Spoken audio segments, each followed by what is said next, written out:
एक साल पहले मैं मुल्तान से वापस लाहौर आने के लिए एक बस स्टॉप पर खड़ा था कि अचानक मुझे वहाँ एक रोती हुई लड़की दिखाई दी। तो मैं उसके पास गया और उससे रोने की वजह पूछी कि वो आखिर क्यों रो रही है। वो मुझे कहने लगी कि मेरे अब्बू लाहौर में नौकरी करते हैं और थोड़ी देर पहले उनके दफ्तर से कॉल आई है कि उनका एक्सीडेंट हो गया है और वो लाहौर के एक अस्पताल में एडमिट है।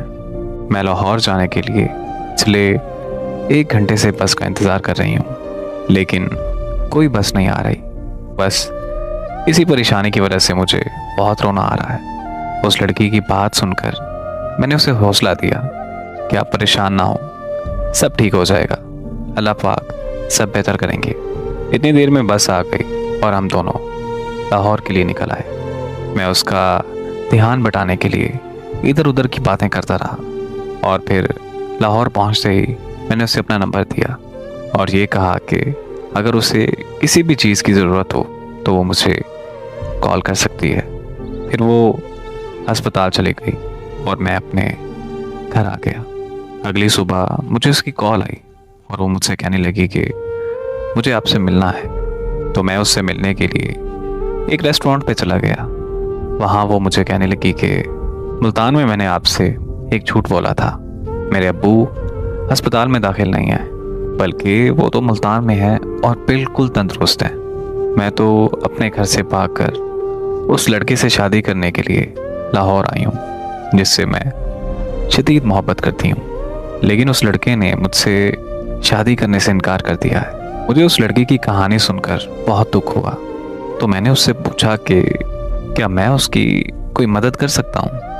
उसने कहा कि मैं यहाँ किसी को नहीं जानती और अभी अपने घर वापस भी नहीं जा सकती, तो क्या तुम मुझे कुछ दिन के लिए अपने घर रख सकते हो।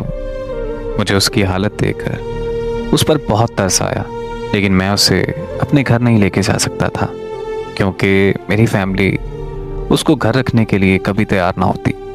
इसीलिए मैंने उसे साफ साफ इनकार कर दिया। मेरा इनकार सुनते ही वो वहाँ से रोती हुई चली गई। मैं घर वापस आया तो बहुत परेशान था। अम्मी ने मुझसे परेशानी की वजह पूछी तो मैंने अम्मी को सारी बात बताई।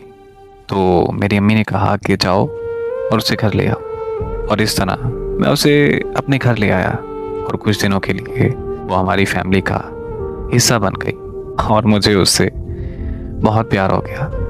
एक दिन हम दोनों घर की छत पर बैठे थे तो मैंने उसे प्रपोज कर दिया। वो लड़की बहुत खुश हुई और मुझे कहने लगी कि इससे बड़ी खुशकिस्मती मेरे लिए क्या आ सकती है। उसने मेरा प्रपोजल एक्सेप्ट कर लिया। इस तरह हम दोनों की